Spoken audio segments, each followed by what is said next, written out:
So yeah, here's our AI augmented pictures. Hope you like those. We've never looked so good. But yeah, this will be different a little bit than other talks we've given in past years. I think this is my 8th BSides Tampa talk. Some have been on, post-quantum cryptography or hacking AI. This one's more of a thought experiment. We were like, what are some horror scenarios of supply chain disruption that we could conceive? And so we're going to have today 3 little episodes. But before we get to that, a little disclaimer. Yeah, and we wanted to put this disclaimer up there just because everything that we're going to kind of put together situationally is just going to be all hypothetical. We will name some companies in these situations. We're not calling anybody out or doing anything crazy like that. Just want to put that up there. Nothing against Microsoft and CrowdStrike and all the other people. You guys are doing a great job. So just so you know. You know, Michael, not all monsters are otherworldly, but might dwell in the hearts of man. You're not going to do that the entire talk, are you? I'm just trying to channel my inner Rod Serling, but no, yeah, I'm not going to do that the whole time. So what we're going to do is talk to you about where do we find ourselves these days in terms of software supply chain, hardware supply chain. We're going to look over an archive of the last 5 years. There's essentially been a massive supply chain disruption each of the last 5 years, so this is certain to continue in the future. And then we're going to give you 3 nightmare scenarios, but we're not going to leave you hopeless. We're going to hopefully give you some ideas about how that maybe we can avoid these things. And then wrap up with some final thoughts. Yeah, so we'll start with kind of setting up the new normal, right? I mean, everybody's enterprise, every place you work at, we're going to have some form of a supply chain, element to that, right? So imagine your global enterprise, whatever company you're working for, it's humming along smoothly, but it's powered by code that it didn't write and dependencies that it didn't go through and properly vet, and firmware that it's not even thought about, it's not even categorized. Now, imagine what happens when that trust is shattered, right? So thinking about the supply chain and what a vulnerability that can potentially be. You know where all this comes from, right? We don't want to keep reinventing the wheel. As Marcus said, he just gave a prompt to an AI engine and it spit out code for him. So that's one scenario, is you don't even know the provenance or where that code came from. Another one is we have code that we don't want to keep writing, so we create these libraries. And there's these people out there who have, you've seen this XKCD comic before. They're keepers of this code. So a group of developers got together, and some guy in Nebraska has been the open source lead on that code for that library since 2003. He's getting ready to retire next year, and we don't know what's going to happen after that. But guess what? His compression library for Linux is the one everybody in the world uses. And so, we've got this issue. Yeah, and I mean, the supply chain is many, many moving parts, right? I mean, your software components, right? So that's everything like you mentioned, like your open source packages, NPM, GitHub libraries that people are pulling off the internet, all your proprietary code from your vendors, right? So everybody kind of interfaces with vendors for different things. Your antivirus, EDR, whatever, all your enterprise apps are technically third party. And then, your APIs, SDKs, all these things you have to kind of categorize, right? And of course, like your DevOps, DevSecOps departments, your build and delivery infrastructure, CI/CD pipelines, things like this, compilers, libraries, all the different tools that you're using to build your software in your company can come from an external third party. Your package repositories and all of those different things. What happens every time you rebuild?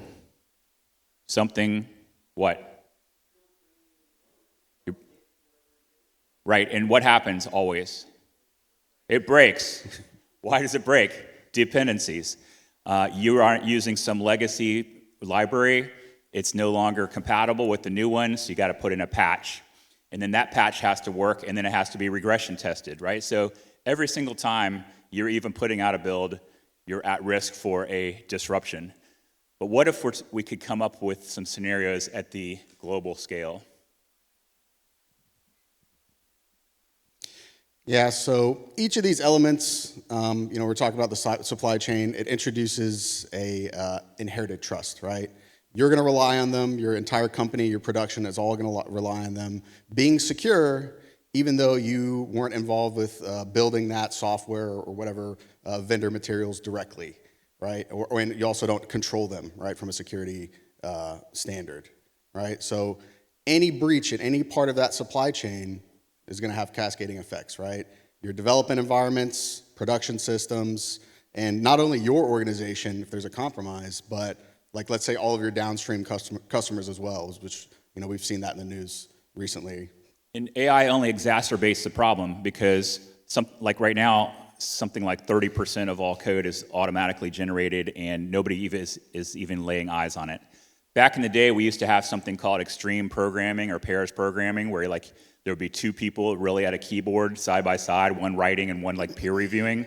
It's kind of the new normal that you have a generative AI solution doing that and writing that code, but the only thing is the human's not really even looking at the code. So it's just getting generated, but with no review. So what does it really do? Yeah, so as I said, the archive of oops here, it kind of started a few years back with December of 2020 when you had the SolarWinds attack. This came to light when Mandiant and FireEye figured out that somebody had invaded their system. When they were doing the forensic analysis, they tried to figure out how it happened, and they realized it was through an actual signed update for the Orion software from SolarWinds. SolarWinds being a network health and status monitoring software that was used by like some 80,000 customers around the world. 18,500 of the customers had downloaded this signed, seemingly authentic and trustworthy update, but it contained a remote access Trojan backdoor. We think the Russians are probably the ones who did it. It was pretty boss how they got in there. They actually invaded the DevOps environment. They were able to insert their code. What were some of the things they did? Like even suppressed compiler warnings. They had a trigger whenever like Visual Studio launched. They would go dormant. Yeah, and they also had they did a test run in October the year prior. They just put benign code in there just to see if anybody would detect it during their build process, and it went completely undetected. So they knew they had a method there for that for their big implant deployment. And why, like even today, they don't really know exactly what the initial infection vector was or how it spread. Why don't they know? Anybody have a guess on that? Because the attackers deleted all the logs. So they have no audit trail of exactly what happened. So that was the first. That's right. That's red teaming 101. Counter forensics. Cover your tracks.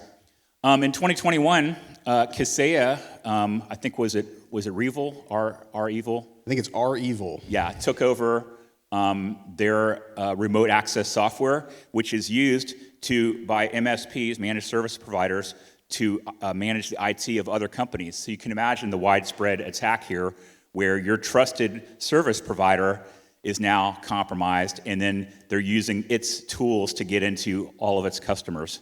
So that was a bad one. In 2022, somebody, I think, social engineer the service desk for Okta and were able to get access. And I remember Okta downplaying this quite a bit at the time, but they later admitted that the attackers had access to their entire GitHub, like software repository. So that was a bad one. MoveIT. Anybody heard of that one? Yeah. And you're still going to hear about it for years to come, by the way. 2023, a lot of government organizations, a lot of companies were using MoveIT, which is a large file transfer facility. That was backdoored. Who was the ransomware group or the attacker group on that one? MoveIT was CLOP with a 0. And like I said, we're still hearing the fallout from that. Last year, there was a guy, an independent contractor doing some testing with a compression utility in Linux called XZ utils, and he found there's a lot of latency. Something was happening. It was taking longer to do its work than it should have been. When he started looking into it, he realized there was this backdoor where it was like trying to create an SSH, a shell, and maybe move something off to China. And upon further investigation, they realized somebody had joined the open source development group, had established trust with the developer group, and had inserted this improperly into the build. Pretty crazy. And then I brought a prop for this one. Anybody know what this is? Yeah, so 2 days ago I was in London trying to buy a sandwich at M&S, Marks and Stern, which is like their Publix, and I couldn't get one because they've been down since Easter. No food on the shelves, no online orders. It's like the biggest grocery store. Now you're not just talking, a computer outage. You're talking no food. Okay, so this stuff is crazy. It's real, and it's just going to continue in the future. I lost my clicker. Thank you. So let's look into some of these terrifying scenarios. This is a Twilight Zone. What do they call it? Limited mini-series of 3 episodes. The first one is, well, before we get into that, let me set the stage by saying every system we have now has like kind of pre-installed trust. Young people in the audience, how do you get that little gold lock on your browser? Right? Anybody know where that comes from? What does that represent? Theoretically, it represents that you have this secure communications channel between the client and the server. But how do we get there? Well, the web server had to serve up a certificate to the client who had a pre-installed certificate in his browser, a way to trust through that a certificate authority that issued the certificate to sign that communication. Well, how did you decide if you trusted it or not? You didn't have any choice. It just came that way. The browser came that way. Your software came that way. You bought the operating system. You have inherited trust. And so imagine if somebody assails that trust. Yeah, so this is the first one, and again, we're trying to go worst case scenario here on all these. Like, what's the worst supply chain thing that could happen? And again, just kind of as a thought experiment. The first one here, we'll call it the trusted root of all evil, right? So what if Microsoft's code signing infrastructure got compromised, right? What if it fell into the hands of an APT, the most trusted seal on earth, Microsoft's code signature? What if they backdoored that and were able to control it? You didn't install malware, you installed a signed driver from Microsoft, at least that's what your system believed. Yeah, so for years now, they've been trying to shore up security around, say, kernel 0 or root level drivers by having them signed by Microsoft. So now they just go in, basically no questions asked. You don't even get a prompt, complete bypass. So if somebody got access to that root level certificate, all hell's going to break loose. Here's what's going to happen. Yeah, so kind of what's the fallout look like realistically with that, right? So if that happened, let's say hypothetically, Microsoft's digital signatures are universally trusted, right? They own the market share of the entire world, basically, right? If an attacker can produce authentic Microsoft signed binaries, then EDRs, XDRs, all your antivirus, Windows updates, Office updates are just going to sail in with no checking, and they're going to contain backdoors and malware. Yeah, 0 warnings, right? So all of your things that rely on signature validation, right? Your smart screen, app locker, device guard, all of that layer of control, it's going to be bypassed, right? Essentially. And malware signed with Microsoft certificates, we've seen kind of instances of this in the past where someone's trying to forge a certificate, but they can masquerade as legitimate Windows updates, like you said, or Office patches, right?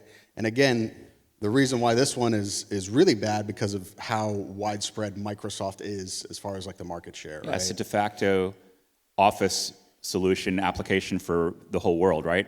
Yep. So imagine if in Visual Studio, in the software development kit, somebody backdoors that, then every application you make with Visual Studio is then backdoored as well.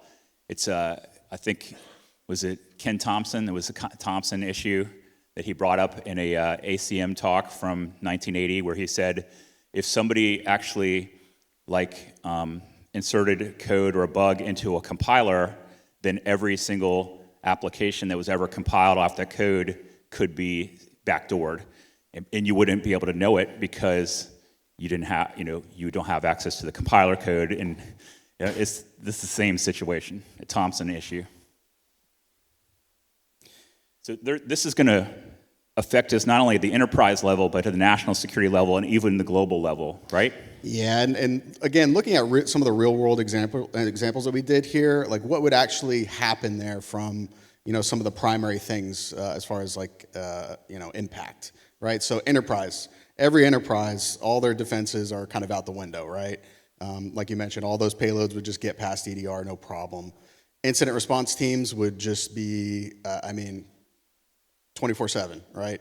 John Hammond would be working late that night. Widespread supply chain infections, right? Developers don't really know who to trust.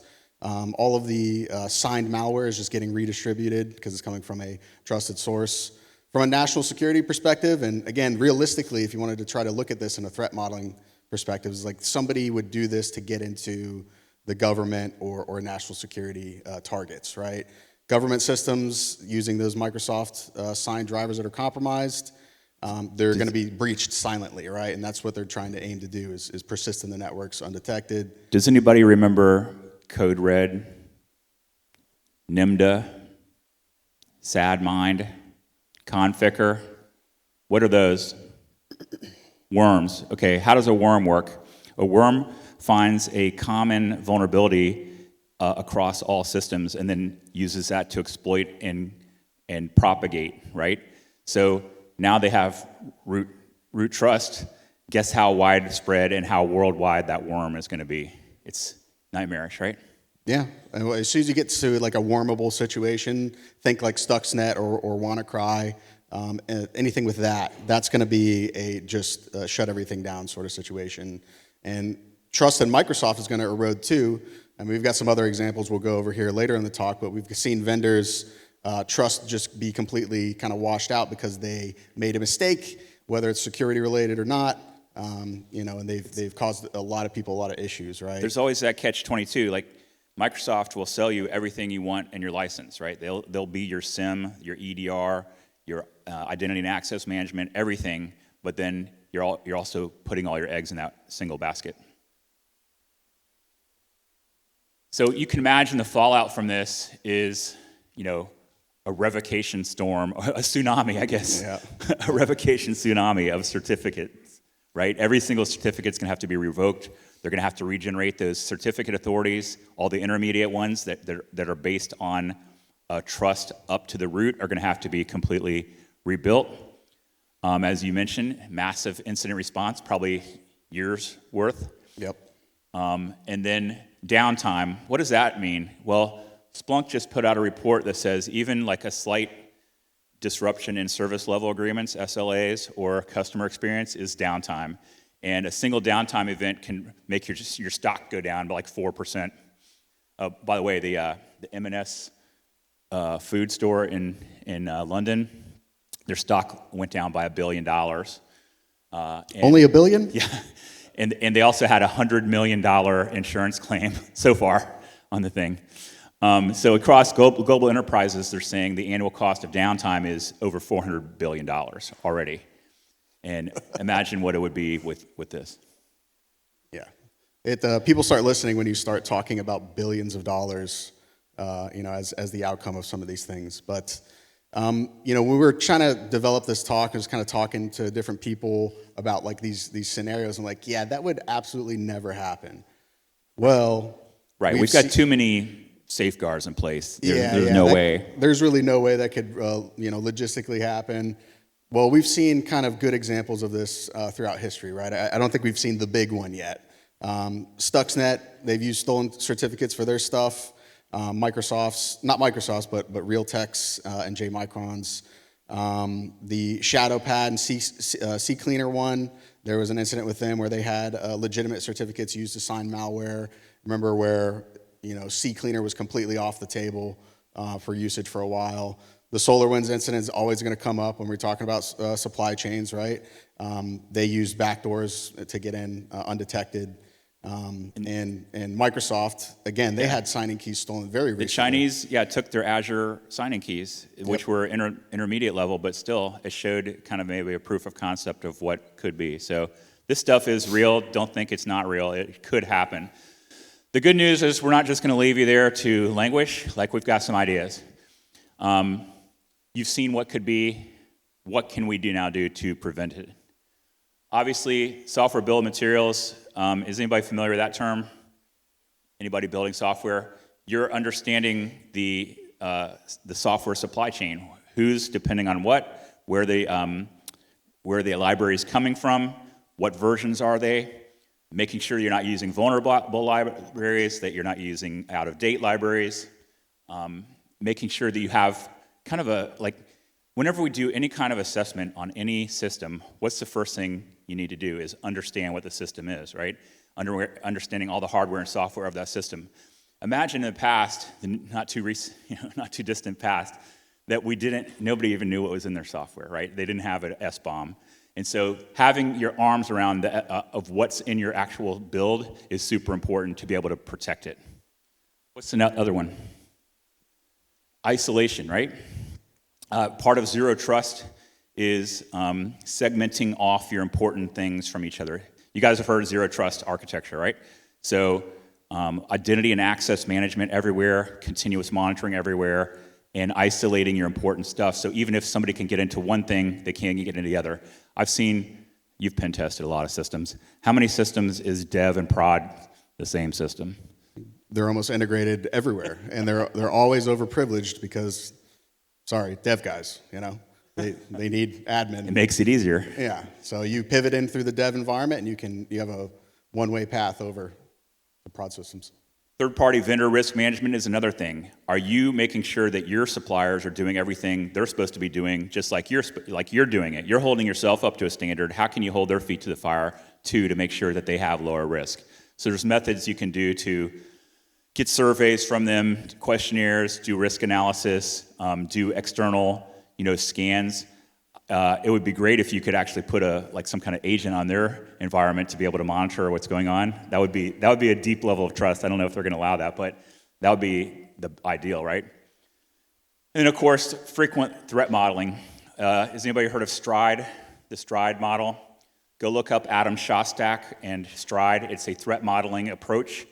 Anybody that's trying to do an environment security scenario has to use STRIDE to address confidentiality, integrity, availability, authentication, access control, non-repudiation, all the things that you need to go into a secure build. All right, let's get some more horror stories out of the way. Yeah, so this one, the idea for this one came from an incident that happened last year, which we'll cover a little bit during July this one. 19th. I remember it well. BSOD day. I think the collective community was just like, oh shit, that could have been a lot worse. But this one, so we're talking about CrowdStrike. Everybody's heard of CrowdStrike. Probably one of the best EDR, XDR kind of product out there. I do a lot of red teaming. I do a lot of pen testing, and they always give us a lot of trouble on the endpoint, right? So we did a talk on the Conti ransomware group about 3 or 4 years ago, and we found out that they were trying to buy CrowdStrike through a third party, right? Because we were either they're trying to test it to see if they could bypass it, but more likely it's the only one they trusted to actually work to secure their stuff. Yeah, it's very good. But let's say in this scenario that CrowdStrike's internal systems, more specifically their management, like their cloud infrastructure, are compromised by an APT, right? This would have to be a pretty sophisticated group to do this. But let's say they've got a multi-stage campaign put together, they get in there and they set up shop, and that attacker gains access to basically what is a command and control infrastructure. If anybody's ever managed an EDR or anything like that, it's basically just a C2. So you can execute code from CrowdStrike in the management console. You can potentially shut down machines. You can do a lot of different things. So again, the idea for this one came from that incident, and then as well as, okay, if I was a real, let's say Russian SVR operator, what would I want to hit in America to get, on that level? So imagine at the very eye that watches over millions of endpoints suddenly turned inward and blinked. Very Twilight Zone. So with kernel mode access, they obviously can inject commands, exfiltrate data. The scariest part of this one is you think somebody's watching, but they're not, right? Because the EDR is falsifying information that's going to the SOC, to the Security Operations Center. So any kind of telemetry and log forwarding has been disabled. Any kind of indicators of compromise. I know as a red teamer, you've probably done this before, right, Mike? If you want your code to execute, you put it in the execution path of the EDR, because the EDR always excludes itself. So sometimes. Just drop your application malware in there. Yeah. So it would be just like that, because now the EDR itself is compromised, so it's not going to report anything bad that it's doing. Or we've gotten into SIMs before in some organizations where, we've compromised your SIM.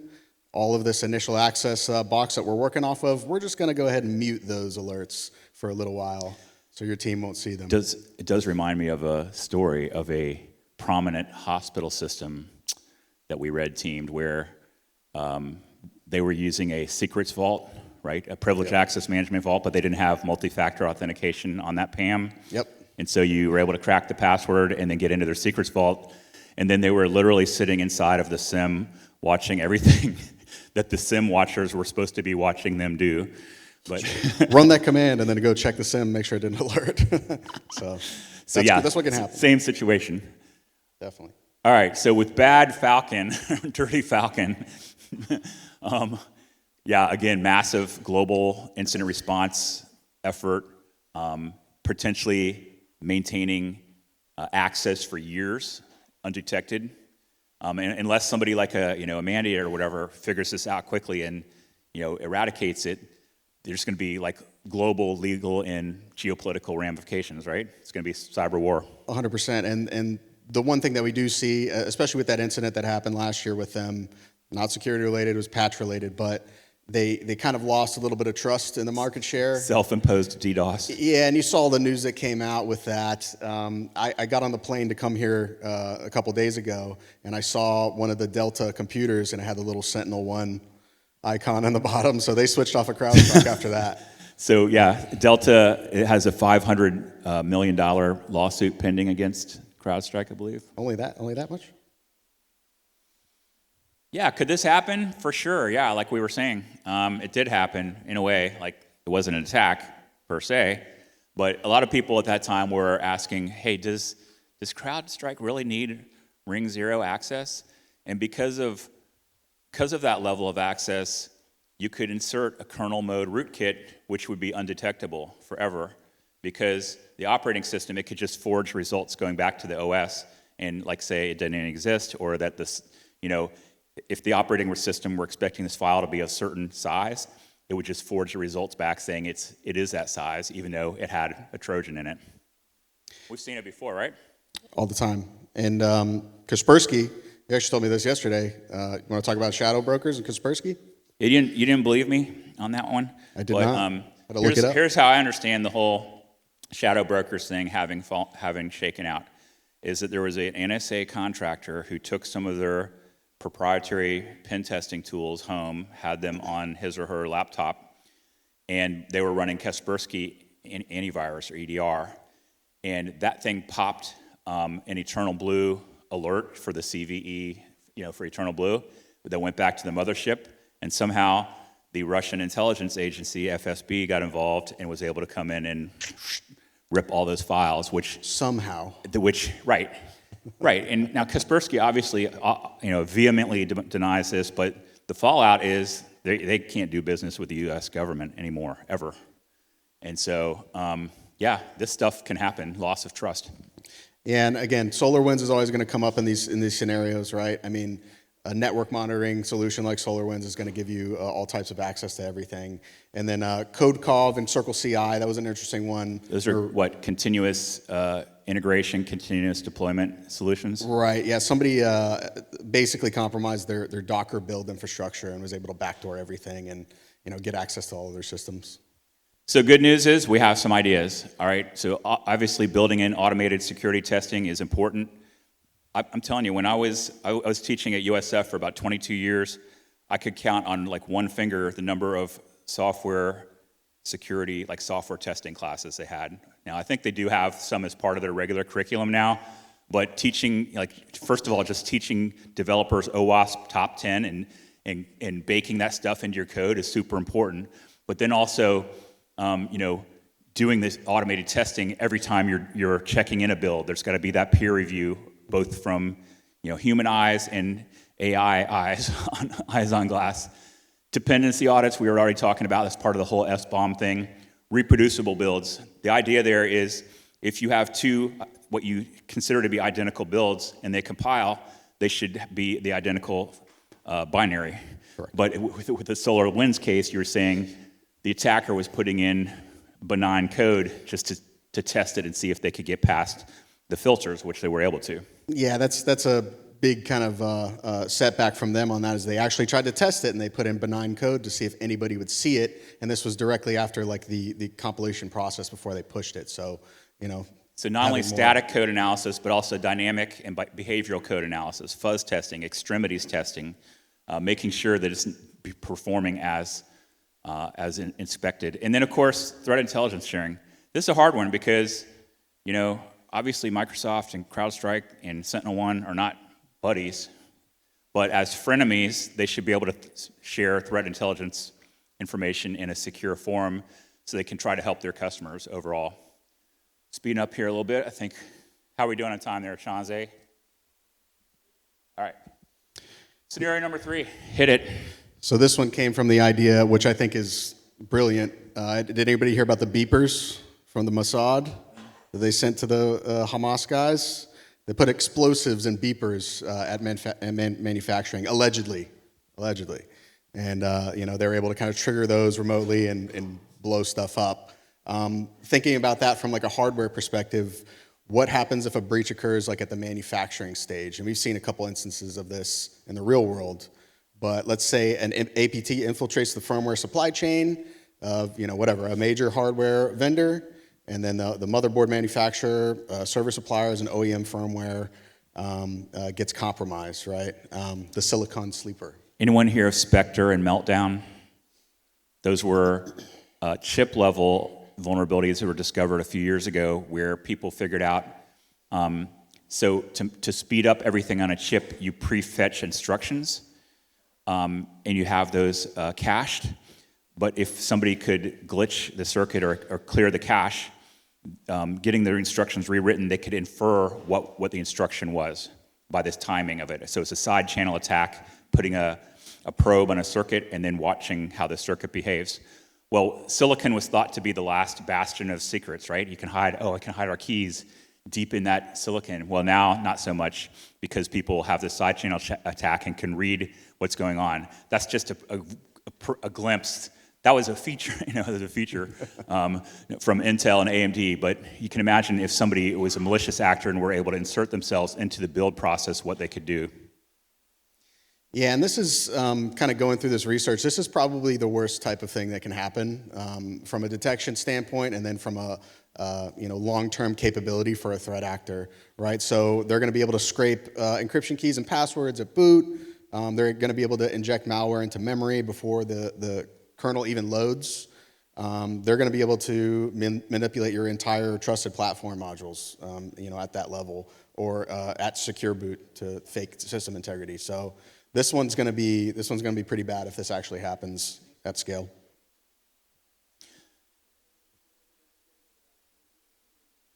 Oh my golly. Yeah, so here's the thing. When you're doing your patching cycle, most companies are looking at desktop software and Windows updates. They don't even think about stuff like virtualization software, network infrastructure, firewall updates, firmware updates, printers, phones, right? All that stuff. And so it's just not even on the list. And so all this stuff goes by undetected, potentially for years. Oh, another place where you see firmware like never updated. Anybody in healthcare? Right? Your MRI machine, it costs $50,000 every time the tech sets foot on the property. And so a lot of times that firmware will just sit around unupdated for about 10 years. Even you can conceive of something in a SCIF, an air-gapped system, with an implant in it, could you just be sitting dormant for years, and as soon as it like gets decommissioned or somebody plugs it in, guess what? It wakes up. You get a call back at your desk in the PLA in China. Yeah, so this is going to be a heavy lift for everybody, right? The vendor must recall millions of devices if this ever gets discovered, right?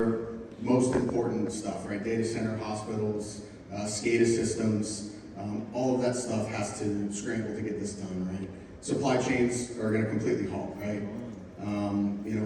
All of the major chip manufacturers, Intel, AMD, Dell, Supermicro. You thought Huawei was entrusted?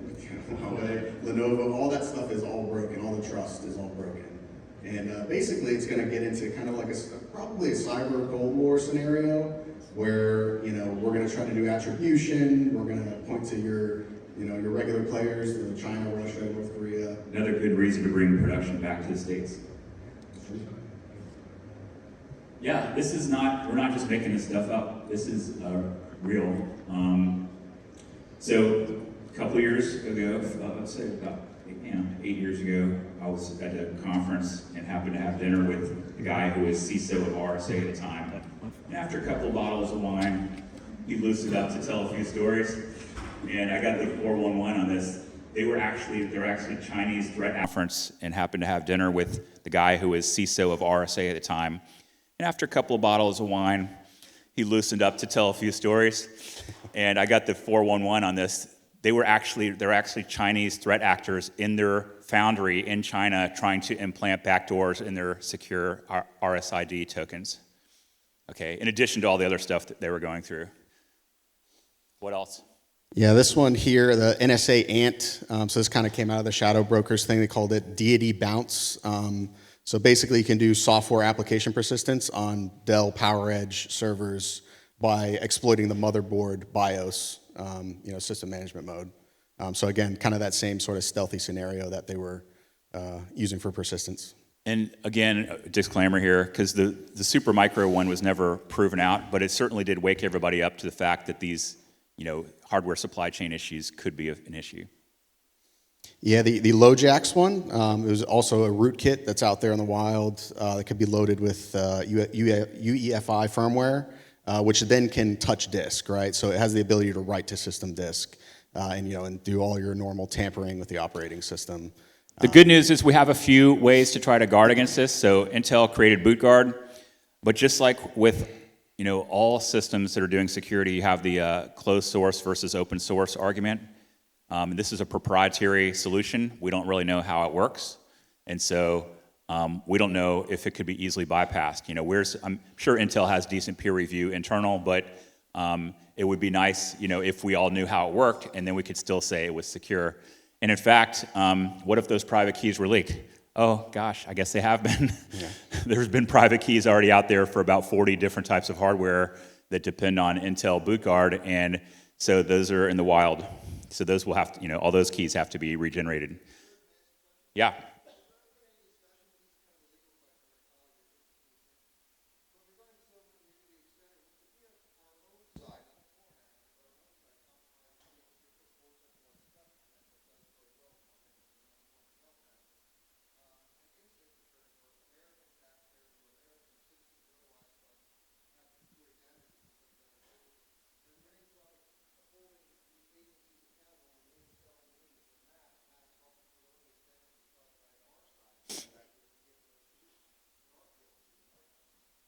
It's a fair question. I think I was going to go back to the whole thing of sovereign immunity. So you don't really see people coming after, just like in war, if there's collateral damage, I guess you could come after the U.S. government for damages, but that's a question for the courts. I don't have a good answer for it. But yeah, you're right. If we develop the tools that are then used against the populace or against businesses and cause some of these issues, like on the previous one with the NSA, right. Then who's culpable, who's responsible? We'll chat later on that one. Just to finish up here, we do have some good news. Like there's DevSecOps tools for firmware developers. So ChipSec is a great. Anybody use that? That's you can get that off GitHub. It's an open source project for hardware security assessment. There's a couple of big players out there. Binarly is one that does supply chain SBOM research. Right. threat management, vulnerability scanning. Our own buddies, anybody from OpSWAT here, their local Tampa-based company here that has a Meta Defender drive for testing binary. So we do have some hope there. I guess just kind of some final thoughts here is we've provided some nightmare scenarios, but hopefully we've given you some ideas for overcoming those. Somebody once asked me, hey, can't we make a foolproof system that is not subject to attacks? The answer is no. As long as you have humans designing and operating the system, you're always going to have human error involved, right?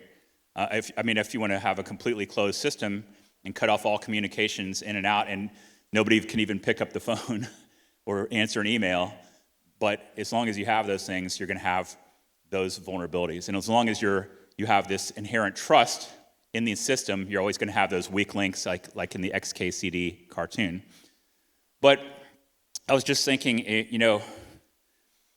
I thought about this once. We got paid to do a penetration test on a university that had about 50,000 students, and within about 4 hours, we had gained complete access to the student record system, to the faculty account system, and to the entire financial system of the university. Every one of the records we came across was worth, $150 on the open market. So do the math. That was like $7.5 million of value. I think we got paid like 50 grand or whatever for the pen test. So the point being, it sounds like those guys are, they're driving around Lamborghinis right now, and it sounds like they're making it. What goes around comes around. Ultimately, they will be judged.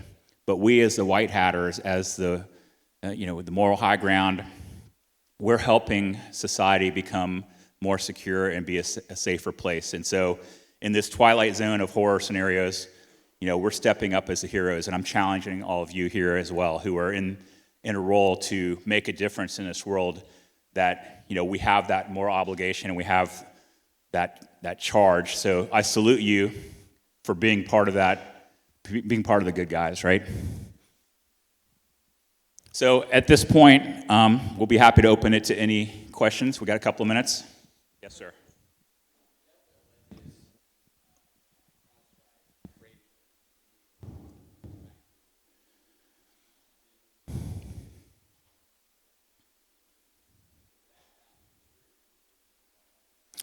Right. So he's saying the charge that Delta is making against CrowdStrike is that their EDR is an illicit backdoor.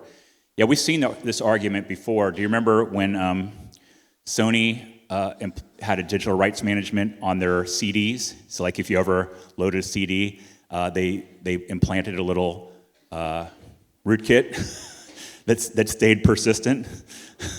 They got sued for that. So my guess is if they have quality lawyers, they're going to get some money out of this, at least a settlement. Yes, sir.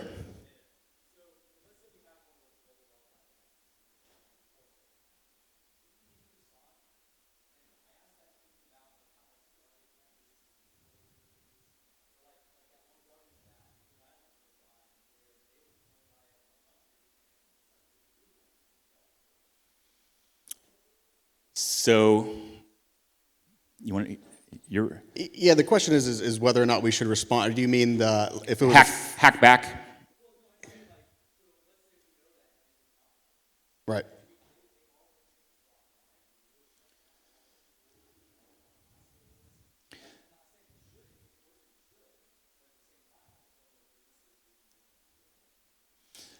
It's really going to just depend on the scope and scale of what it is we're looking at, right? And there's policies in the government talking about hacking back and reaching back for some of these things, but it comes back down to the attribution thing as well, which is always a challenge. But we have to, yeah. I have an idea. So I know exactly what you're talking about with that other government. If I recall correctly, they weren't doing anything right. Like they weren't even using like licensed copies of Microsoft Office. They had like shareware version, what do they call it? Wares, yeah. Wares versions. So the answer is I think we have an opportunity now to be proactive and to put in those things that we need to do. If we put in zero trust if we put in segmentation, if we put in SBOM control, if we put in vulnerability testing and all that stuff, we have the opportunity now to lessen the severity of these attacks so that they won't be so devastating and widespread. But yeah, the show must go on. So with any incident response plan, you have to have workarounds, right? There's got to be like a paper version of the ledger if you can't get to the electronic ledger. There's got to be workarounds, and that stuff has to be planned out years ahead of time. One more question? Jonah?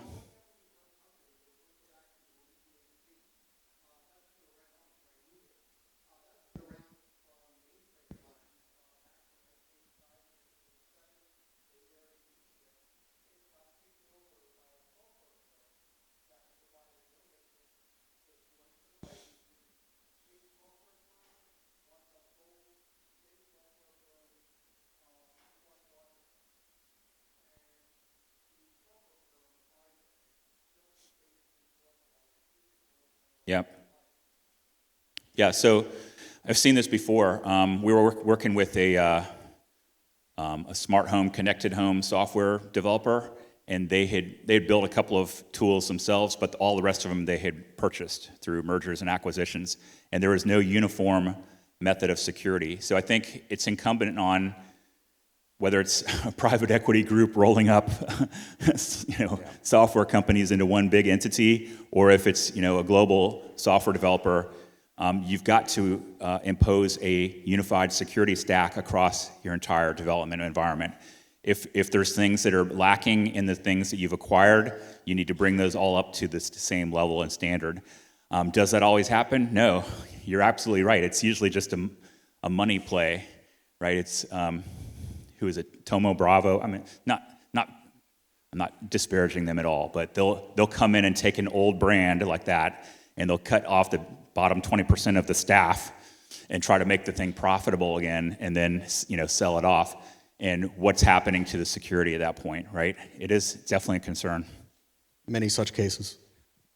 Well, hopefully you enjoyed this trip into the Twilight Zone. Have a great rest of your day, and we'll see you around the con. Cheers.